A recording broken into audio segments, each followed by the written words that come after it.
This episode is brought to you by 180 Markets, where it is our goal to bring every individual, fund manager, family office, or any qualified investor access to Australian Stock Exchange capital raises. If you are ever interested in how to access ASX capital raises in a super simple way, 180 Markets is for you.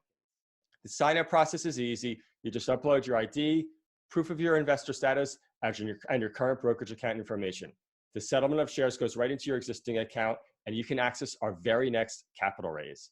If you're interested in free, easy access to thousands of ASX capital raises, including placements, IPOs, reverse takeovers, and more, check out 180markets.com.au. Hello, everybody. Welcome. Another edition of 18 Minutes with 180 Markets.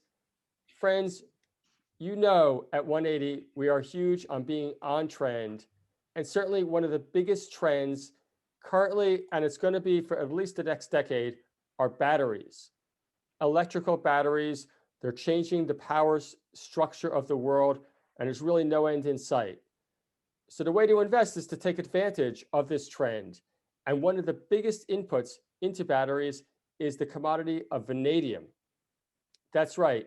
And if you don't know about vanadium yet, you're certainly going to know a lot about it after this interview, because we're joined today by Yuri Wessels and Eugene Nell, and they're going to talk all about Vanadium Resources and how they have potentially the biggest vanadium deposit in the world in South Africa. With that introduction, gentlemen, welcome to 18 Minutes with 180 Markets. Thank you very much for the invitation. Thanks a lot, Greg. Nice to be here. Yes. And by the way, investors, we have both the chairman and the CEO on the line with us. They're going to take the questions as they so see fit. And the important point to note is that really everybody is working together. But maybe, Yuri, I'll start out with you a little bit. Can you just give us a little bit about your background?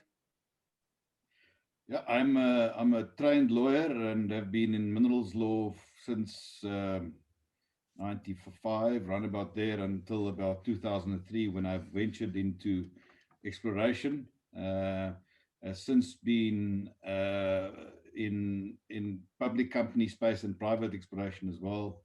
I've been the CEO of a company listed on AIM, and am also a director of a company that's listed on the ASX besides Vanadium Resources, and I've explored for minerals all over the world, including this asset, which really commenced with me and my partners exploring for it way back in 2005, 6, and 7, and that's where it comes from.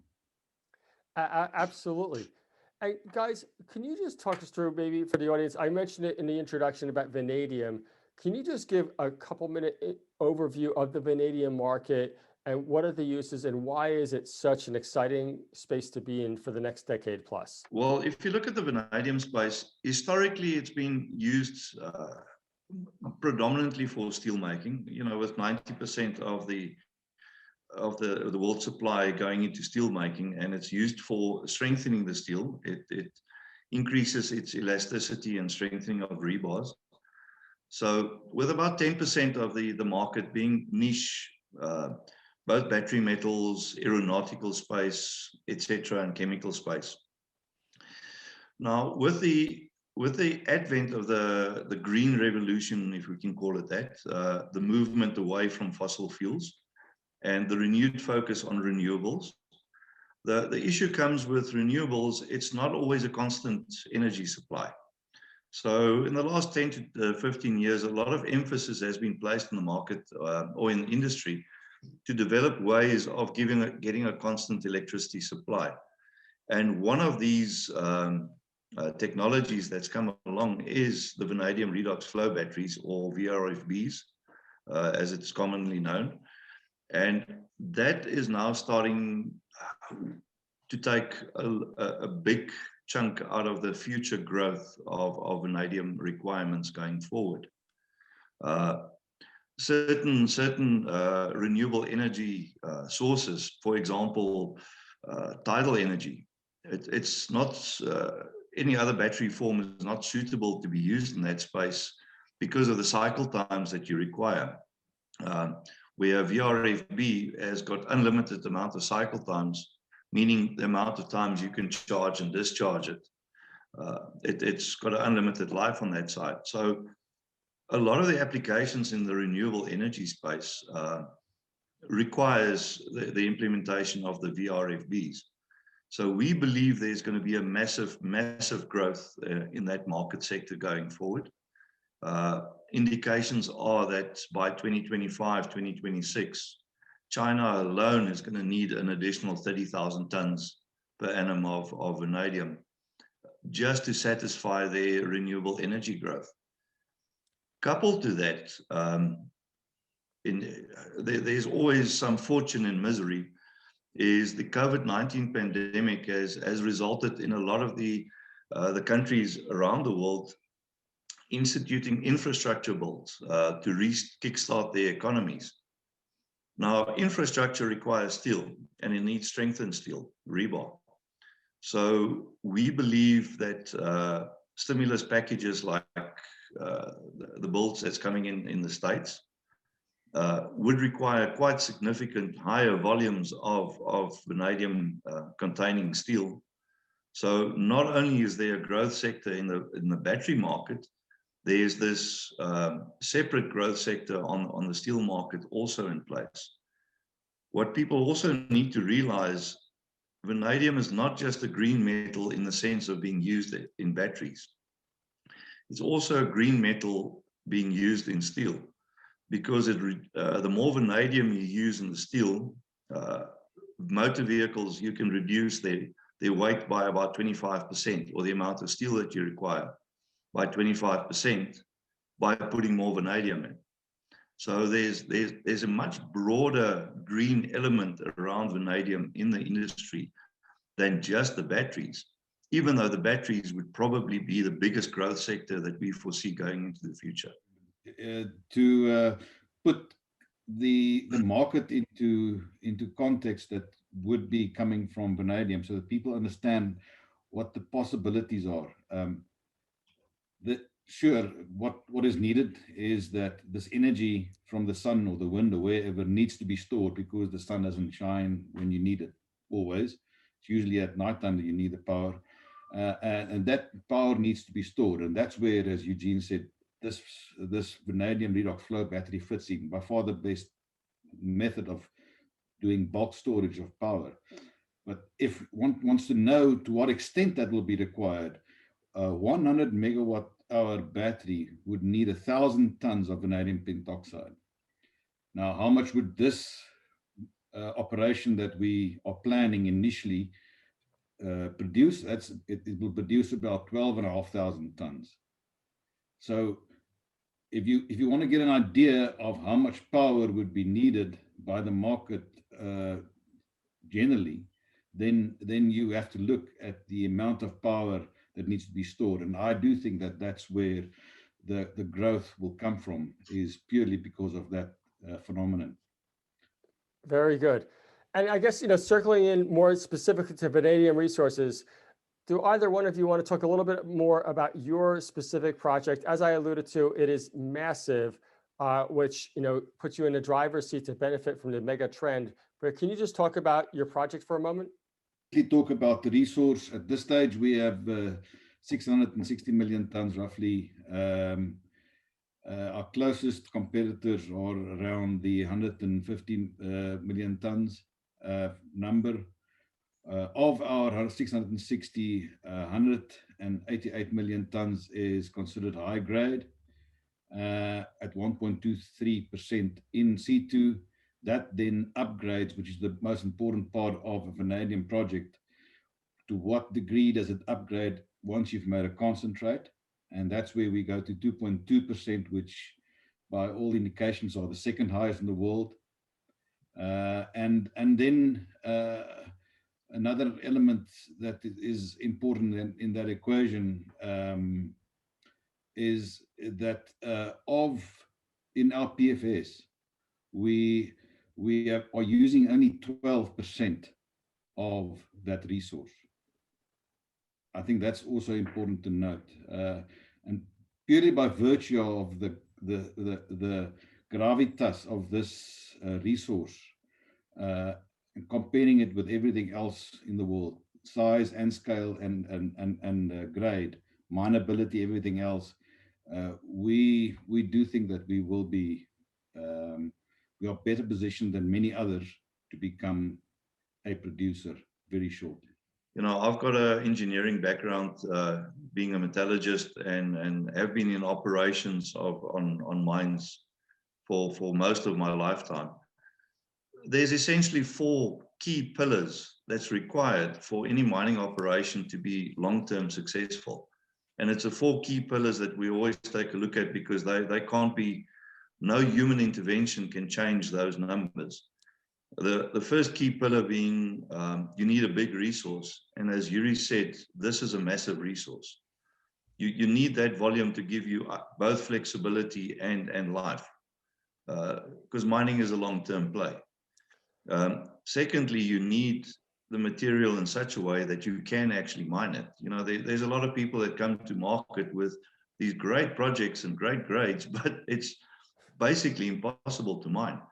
Now, if you look at steel pour drift, if you can imagine a slab of material between 10 and 30 meters wide, from just below surface, slowly dipping to one side, you know, that type of deposit is actually very easy to mine, which means we can do it quite cheaply compared to a lot of the other guys that's got difficult deposits. It's a good deposit, but it's difficult to mine. The third one is your grade. The better your grade is, the less you have to mine to make the product. And we're sitting with in situ grades in the top 2-3 in the world. Our high grade component of 180 million tons, 1% compared to some other market entrants that quote 0.4, 0.45%. That makes a massive difference to your cost structure in being able to process it. And finally, you know, me being a mud pumping metallurgist, the point that I quite enjoy is the metallurgy of the ore. And this ore is probably one of the easiest I've seen metallurgically to process. It literally jumps out. We're getting 96, 97% vanadium recoveries in the concentrator with very little sweat and effort. So once you've got those 4 pillars in place, you've got a decent project that can be sustained and can take, it's robust, it can take any knocks from market or anywhere else. Absolutely. It sounds like that's what you have.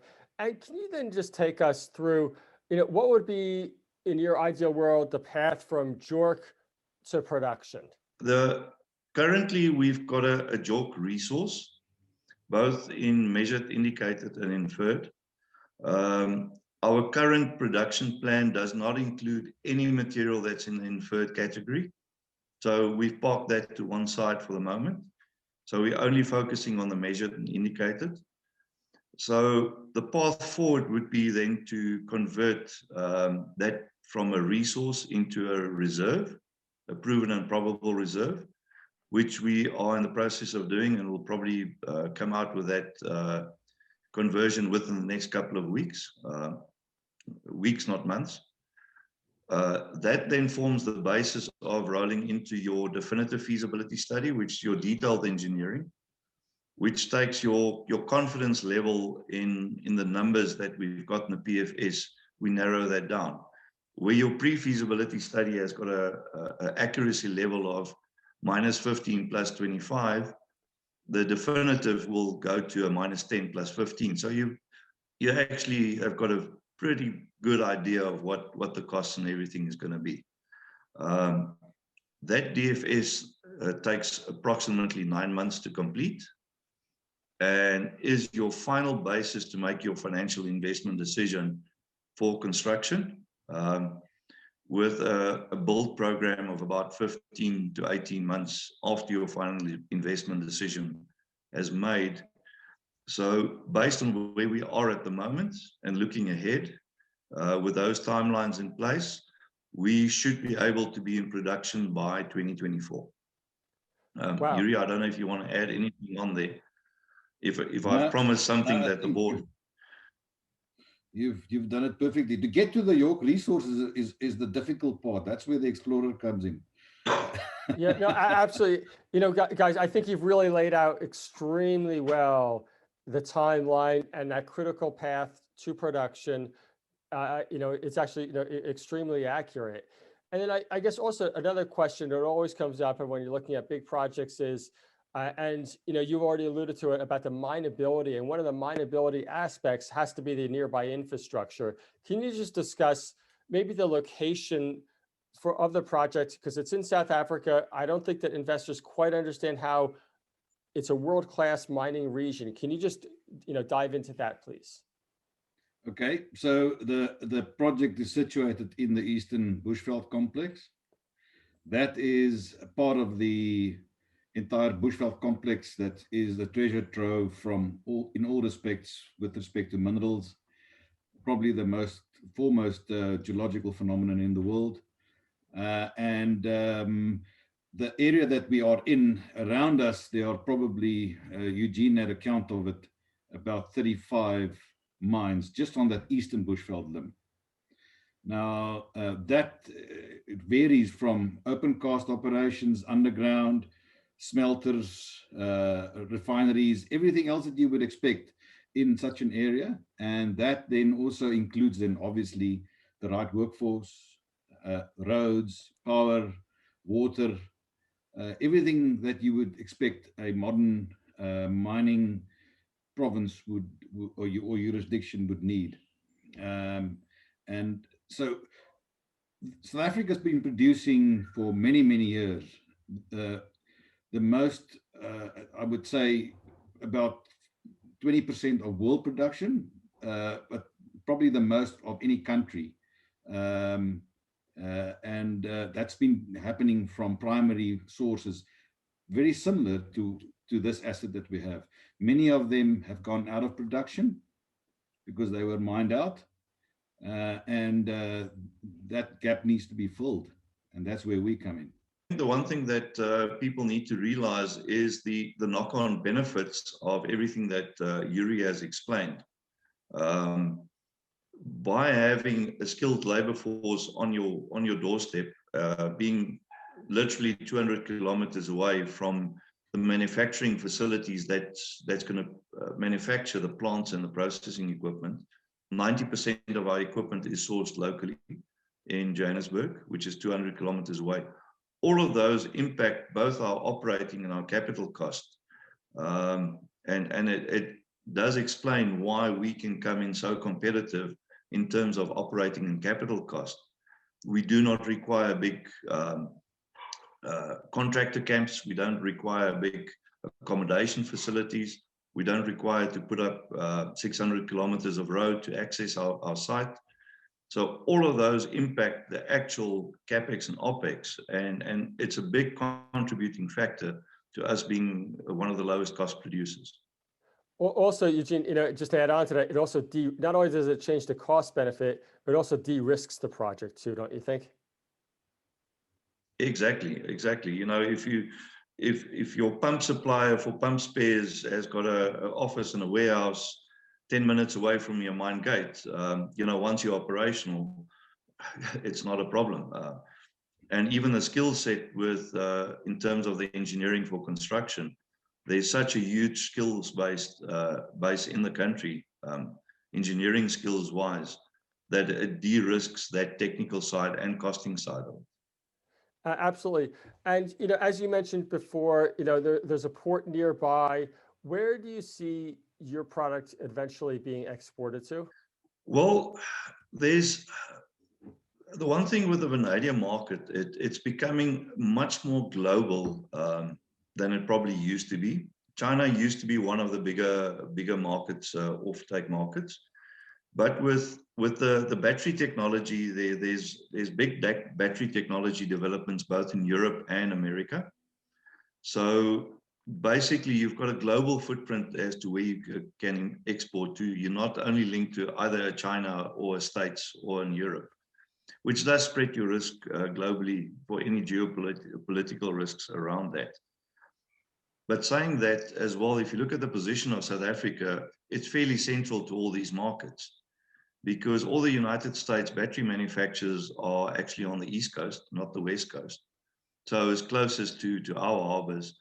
So our product can be exported to anywhere in the major markets, being United States, Europe, and China, from mine gate to market in between 14 and 21 days.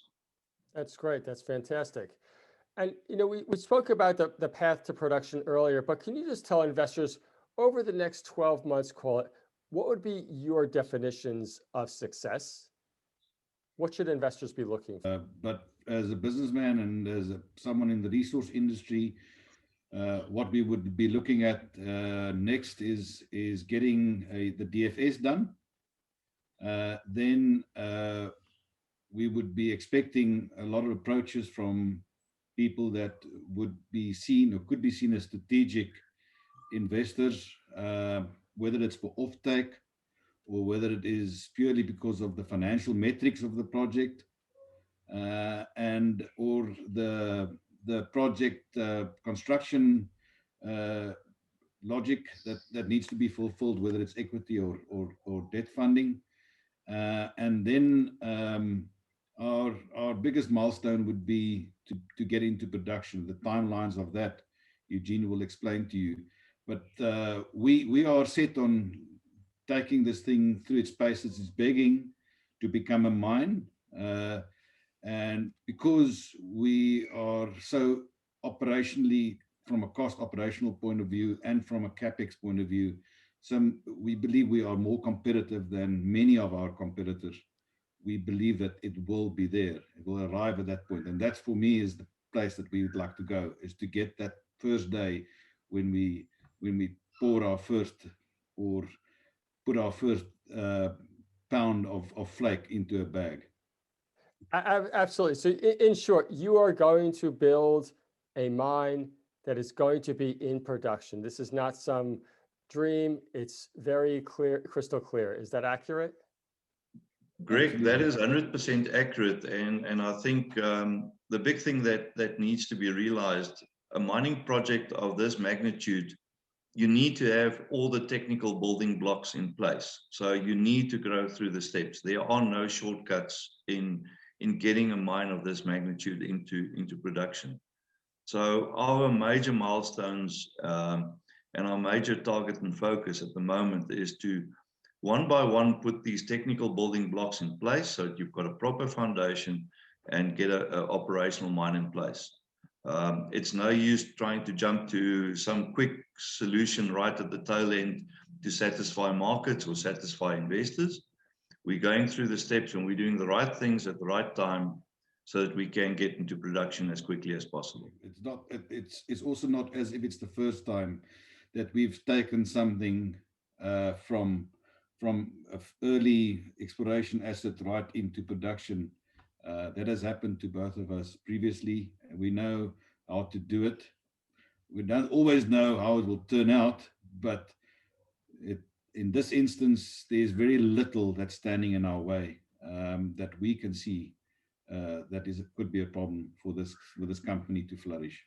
Absolutely. Eugene, we try to keep these interviews short. Do you have any closing remarks for the audience? My closure remark to the audience would be to visit our website, have a look at what we have to offer besides our comments, do their own research with respect to vanadium, and then have a look at what is available elsewhere in the world from a production point of view, and then have a look at where we fit in with that. And that might be a way for people to realize what value this asset really adds to the world market from a vanadium perspective. From my side as well, Greg, just to jump in there. I think both the markets and the wider global community need to realize that there is a big thirst for additional metals. We cannot do this green conversion away from fossil fuels without metals. And we have neglected to get new projects in line and up and running. And it is becoming a crunch time that the world is going to run out of metals if we don't make a plan soon. and we are positioning ourselves strongly to fill quite a big gap in that market. Terrific. Yuri, Eugene, thank you very much, and please absolutely stay in touch with us. Thank you very much. Appreciate the interview. Thanks, Greg. Thank you very much. Bye-bye. Bye. Thank you for watching another presentation by 180 Markets. Don't forget, if you want access to thousands of ASX capital raises, head on over to 180markets.com.au, sign up, and get on board for our very next capital raise. Thanks for watching.